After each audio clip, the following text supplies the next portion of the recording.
नमस्कार दोस्तों, आप सभी का स्वागत है मेरे चैनल पर फिर से। और आज हम बात करने वाले हैं जियोपॉलिटिक्स के बारे में। तो जैसा आप सभी को पता है कि मैं डेली एक नया टॉपिक पिक करता हूं, तो आज मैंने जियोपॉलिटिक्स के ऊपर पिक किया है। और आज हम बात करेंगे कि ट्रम्प की विक्ट्री के बाद नाटो में क्या इम्पैक्ट हो सकता है, नाटो है क्या, और नाटो को क्या खतरा महसूस हो रहा है ट्रम्प की वापसी के बाद। चलिए दोस्तों, फिर इसी पर हम आज डिस्कशन करेंगे और आज स्टार्ट करते हैं।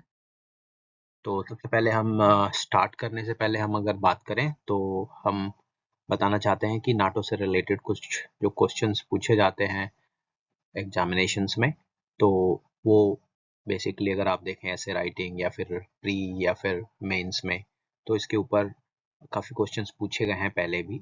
तो इसके बारे में हम बात करेंगे। ये कुछ क्वेश्चंस हैं जो आप देख सकते हैं जो पूछे गए हैं प्री में और ऐसे राइटिंग्स में या फिर जनरल स्टडीज या फिर आपके मेंस में इंटरनेशनल रिलेशंस सेक्शन के अंदर ये क्वेश्चंस पूछे गए थे प्रीवियस में। तो चलिए आगे चलते हैं और स्टार्ट करते हैं अपना डिस्कशन। तो सबसे पहले हम समझ लेते हैं कि नाटो क्या है। तो अगर हम बात करें नाटो क्या है, तो नाटो बेसिकली एक कुछ अमेरिकन यूनियन कुछ अमेरिका एंड यूरोपियन कंट्रीज का एक कॉम्बिनेशन में एक ये संगठन बनाया गया है, जिसमें एक बेसिकली ये सैन्य समझौता है एक तरीके से। इसका रीज़न ये है कि अगर इन कंट्रीज पे कोई भी बाहरी देश जो नाटो का सदस्य नहीं है अगर हमला करता है, तो ये सभी लोग मिलकर आपस में आएंगे और उस कंट्री को compete करेंगे वॉर की स्थिति में। तो इसका मतलब ये है। और नाटो का फुल फॉर्म भी मैंने आपको यहाँ पे दिखाया है, आप देख सकते हैं। इस नॉर्थ अटलांटिक ट्रेटी ऑर्गेनाइजेशन, और इसकी जो शुरुआत हुई थी वो 1949 में हुई थी। और ये बेसिकली एक सैन्य गठबंधन है जो मैंने आपको पहले बताया, जिसमें अमेरिका और यूरोप के काफ़ी सारे देश हैं जो एक साथ मिलके इसको ऑर्गेनाइज एंड रन करते हैं।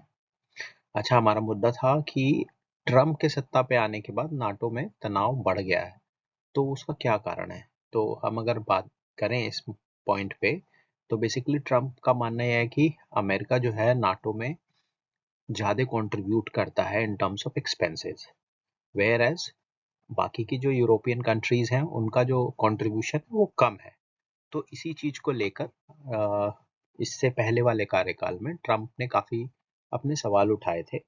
जैसा है आपको पता है और मैंने पहले भी अपने चैनल में बताया था कि उनका व्यू है अमेरिका फर्स्ट। तो ऑफ कोर्स ट्रम्प का मानना है कि अमेरिका को इतना एक्सपेंस क्यों खर्च करना चाहिए इसके अंदर, वेयर एज बाकी की यूरोपियन कंट्री का कंट्रीब्यूशन कम है उस हिसाब से। तो ये एक बेसिक पॉइंट है जिसकी वजह से जो नाटो की कंट्रीज हैं उनको लगता है कि उनका ये तनाव बढ़ सकता है ट्रम्प के पोजीशन पे आने के बाद।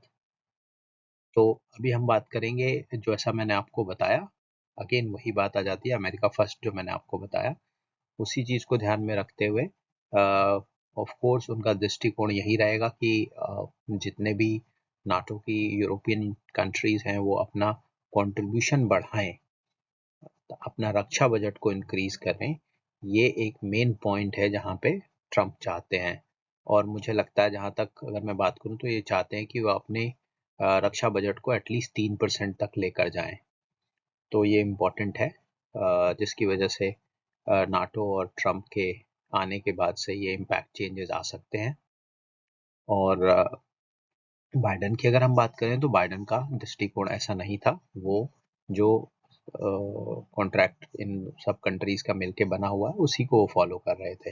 लेकिन यहाँ पर अमेरिका की अच्छाई के लिए, अमेरिका फर्स्ट के लिए, अमेरिका की आत्मनिर्भरता के लिए ये सारे मॉडल, फंडिंग के जितने भी मॉडल्स हैं वो जो ट्रम्प हैं उसको ऑफ कोर्स चाहते हैं कि वो चेंज कराएं और इसके ऊपर काम करें। सो बेसिकली अगर हम यहाँ बात करें तो अगेन वही वाली बात आ जाती है कि उनका यूरोपियन देश का रक्षा का जो खर्च है उसको बढ़ाना पड़ेगा उनको। और अगर हम बात करें रूस और चीन की, तो ऑफ कोर्स अगर नाटो कमजोर होता है तो रूस और चीन को फायदा हो सकता है और वो आक्रामक हो सकते हैं और वैश्विक सुरक्षा के लिए कंसर्न भी बन सकता है। और गठबंधन के कमजोर होने पे ये एक समस्या है एक्चुअली अगर आप देखें तो। लेकिन ऑफ कोर्स ट्रम्प का थॉट प्रोसेस अलग है इसके ऊपर। और अगर हम बात करें इसका इम्पैक्ट ऑन इंडिया, तो इंडिया आपको पता ही है, एक स्वतंत्र और मजबूत नीति बनानी ही पड़ेगी इंडिया को, बिकॉज आपके आसपास के जितनी कंट्रीज हैं अगर वो लोग स्ट्रांग हो रहे हैं नाटो के कमज़ोर होने की स्थिति में, तो ऑफ कोर्स इंडिया को अपने लिए नई पॉलिसीज़ फॉर्म करनी पड़ेगी जो उसके डिफेंस और इकोनॉमिकल हितों के लिए अच्छी हो। तो यही था आज का मेरा वीडियो दोस्तों। Thank you. धन्यवाद।